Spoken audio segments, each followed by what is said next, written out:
Oi pessoal, eu sou a professora Alice Bela Lisboa. Vamos comentar aí mais uma questão da área da fisioterapia. Então, a questão é uma questão de um concurso para fisioterapeuta, né, da Secretaria de Saúde do Estado da Bahia, questão do concurso de 2005. O enunciado da questão, então, traz que o paciente foi internado na UTI, acordado, consciente, com diagnóstico de edema agudo de pulmão, taquidispneico com uma saturação de 88%, ausculta pulmonar com murmúrio vesicular presente em ambos hemitórax e com estertor crepitante bilateral.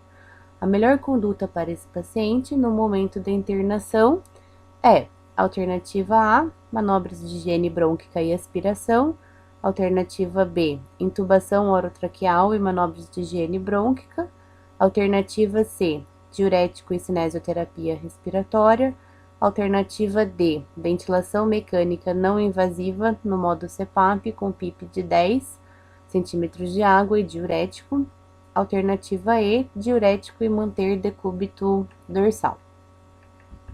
Bom, importante então a gente avaliar o enunciado dessa questão é o diagnóstico do paciente. Então, trata-se de um paciente com edema agudo de pulmão. Ele tá taquidispneico, com uma saturação de 88%, ausculta com murmúrio vesicular presente em ambos o hemitórax e estertores creptantes bilaterais. O paciente também ele tá acordado e consciente. Então, essas informações aí são muito importantes para a gente avaliar qual vai ser então a nossa conduta nesse momento da internação desse paciente. Outra coisa importante também ressaltar é que a gente precisa saber aí as indicações e contraindicações dessas condutas aí, sejam elas da fisioterapia ou não, para a gente poder atender o paciente da melhor maneira possível. Então, revendo um pouquinho do que é o edema agudo de pulmão, trata-se de uma emergência médica causada pelo extravasamento de líquido intravascular para o interstício. Então, ele pode ocorrer basicamente por dois mecanismos, seja ele o aumento da pressão dentro desses vasos sanguíneos ou o aumento da permeabilidade dos vasos. Então, em ambos os casos, a gente tem um acúmulo de líquido aí dentro do alvéolo, que deveria, né, ser preenchido aí apenas por gases. Então, essa figura, ela retrata, então, essas duas situações. A figura aí da esquerda trata-se, então, de um edema pulmonar cardiogênico, ou seja, ele ocorreu, né, principalmente pelo aumento dessa pressão dentro desse vaso, que acaba sendo maior do que a pressão dentro do alvéolo. Então, o líquido, ele adentra aí o alvéolo. Do lado direito, a gente tem um esquema de um edema pulmonar não cardiogênico, ou seja, ele é um edema causado por um incremento ou aumento da permeabilidade dessa membrana do alvéolo capilar. Então, a pressão aí dentro do vaso tá até normal, no entanto, a permeabilidade desse alvéolo aí, ou dessa parede alvéolo capilar, ela tá aumentada, permitindo então que esse líquido adentre aí o espaço alveolar. As manifestações clínicas do edema agudo de pulmão, elas são bem características, né? Então, inicialmente, o paciente vai referir uma dispneia ao esforço, e aí, conforme esse líquido começa a acumular no interstício pulmonar, a gente começa a ter um comprometimento das vias aéreas, principalmente as vias aéreas terminais nas bases pulmonares. O paciente tende a ficar mais em posição sentado ou mais em pé, porque a posição deitada para ele causa mais desconforto pela própria ação aí da gravidade, né, e o espalhamento desse líquido numa região maior. Começa a ter mais taquidispneia e a gente já começa a ter uma ausculta de uns sibilos expiratórios aí, principalmente em região de base pulmonar. Se esse acúmulo de líquido avançar e chegar a grandes quantidades de líquido no interstício pulmonar, a gente começa a ter extravasamento desse líquido para dentro da luz alveolar, e aí sim a gente tem as manifestações clínicas do edema agudo de pulmão em toda a sua dramaticidade, ou seja, dispneia intensa, o paciente ele assume só a posição ortostática, utiliza bastante a musculatura respiratória acessória, apresenta palidez cutânea, cianose, extremidades frias, ele vira um paciente extremamente agitado e ansioso, né, com essa falta de ar, com essa dispneia, apresenta uma respiração bastante ruidosa, caracterizada aí por bastante estertor, né, em todo o campo pulmonar. Ele vai ter uma tosse seca, porque a gente está com presença de líquido dentro desses alvéolos e não de secreção. A expectoração, se tiver presente, vai ser uma expectoração espumosa, porque afinal ele está expectorando, né, esse líquido, esse sudato. Às vezes ocorre de ter um pouquinho de sangramento junto, então essa expectoração ela pode ser mais branca ou até uma cor mais rosada. E o paciente refere uma sensação mesmo de morte iminente ou situação bem parecida com um afogamento mesmo. O diagnóstico, ele é praticamente clínico, né? A descrição dos sintomas ou avaliação do exame físico geralmente são suficientes para fechar o diagnóstico da doença. Alguns exames complementares são a radiografia de tórax, que vai apresentar um aumento da área cardíaca, principalmente aí nos edema agudos de pulmão cardiogênicos, um acúmulo de líquido nos pulmões, representados aí por uma opacidade ou infiltrados aí homogêneos em todo o pulmão, e algumas vezes também um acúmulo de líquido no espaço pleural, caracterizando aí um derrame pleural. O ecocardiograma, ele vai trazer indícios, né, principalmente aí sobre a causa do edema agudo pulmonar, o tipo de disfunção ventricular esquerda que existe, e vai dar uma estimativa da gravidade do quadro. Tem alguns outros exames de laboratório cardiológicos que poderão ser realizados para determinar, então, a causa da disfunção cardíaca e do edema agudo de pulmão. Então, eu trouxe para vocês aí um exemplo de uma radiografia de tórax de um edema agudo de pulmão. Então, nele a gente observa aí um aumento importante, né, da área cardíaca. Então, no caso, é um edema agudo de pulmão cardiogênico. E a presença aí desses infiltrados ou dessa opacidade homogênea bilateral. O tratamento, ele consiste de medidas gerais, então o paciente ele tem que ser posicionado aí numa postura sentada, com os braços apoiados, o que vai facilitar o uso da musculatura acessória respiratória, e deixar então as pernas pendentes, né, da cama, para diminuir o retorno venoso e aumentar a nossa capacidade vital. Ele precisa ser monitorado, então eu preciso colocar fazer um eletrocardiograma dele, pegar um acesso venoso para medicação, deixar ele com um oxímetro de pulso para eu acompanhar a oxigenação, ofertar oxigênio imediatamente.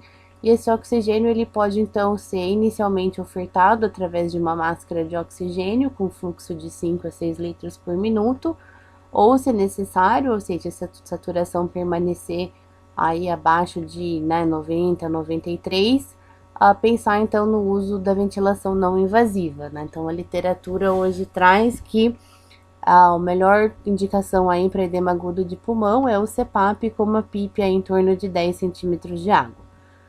E os diuréticos, né, por exemplo, a furosemida, ela tem sido considerada uma peça aí fundamental no esquema terapêutico do edema pulmonar, se o paciente urinar, mas com isso a gente consegue diminuir bastante a quantidade de líquido circulante aí no paciente, e isso diminui também um pouco do líquido dentro do interstício pulmonar. Então, se a gente procurar na literatura, a gente encontra bastante esquemas terapêuticos, fluxogramas aí sobre tratamento de edema agudo pulmonar. Então, praticamente, se o paciente chegar com sinais ou sintomas sugestivos de edema agudo pulmonar, ele tem que ser levado, então, à sala de emergência para obter os sinais clínicos de frequência respiratória, frequência cardíaca, pressão arterial, ausculta cardíaca, valores aí de saturação, nível de consciência, fazer a monitorização cardíaca, fornecer oxigênio, obter um acesso venoso para medicação, coletar os exames, fazer o eletrocardiograma ou radiografia de tórax no leito. Então, a gente vai avaliar se tem presença de parada cardiorrespiratória, se o paciente encontra-se com falência respiratória ou nível de consciência, né, um Glasgow aí inferior a 8, a gente precisa proceder com medidas de suporte avançado de vida, então pensar numa intubação orotraqueal. Se não tiver com nenhum desses sinais, ou a gente avalia a presença de dor torácica. No caso da presença de dor torácica está presente, a gente considera as medidas para síndrome coronariana aguda. Se não, avalia a saturação arterial de oxigênio. Se tiver inferior a 95%, a gente ou aumenta a FiO2 se ele estiver entubado, ou então considerar o uso aí da ventilação não invasiva, né, CPAP ou BiPAP.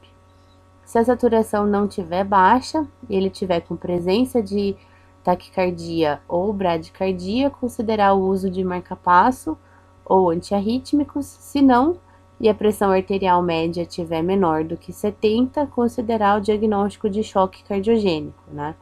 E avaliar o uso aí de um balão intraarterial. Se não tiver com a pressão arterial média menor do que 70, e iniciar então com as medidas para o edema agudo de pulmão, que é nitroglicerina, uso do diurético, como a gente havia mencionado, a morfina e vasodilatadores. E sempre, então, reavaliar com frequência todos os sinais vitais, nível de consciência, frequência cardíaca, respiratória, saturação, e ficar ao lado desse paciente até ele conseguir normalizar aí ou ficar hemodinamicamente mais estável possível. Então, na literatura, a gente encontra bastante artigo, bastante material sobre o uso de ventilação não invasiva nos quadros de edema agudo de pulmão, porque tem os efeitos fisiológicos, né, dessa ventilação não invasiva, ou seja, dessa pressão positiva, muito favoráveis aí no quadro ou na reversão do quadro de edema agudo de pulmão.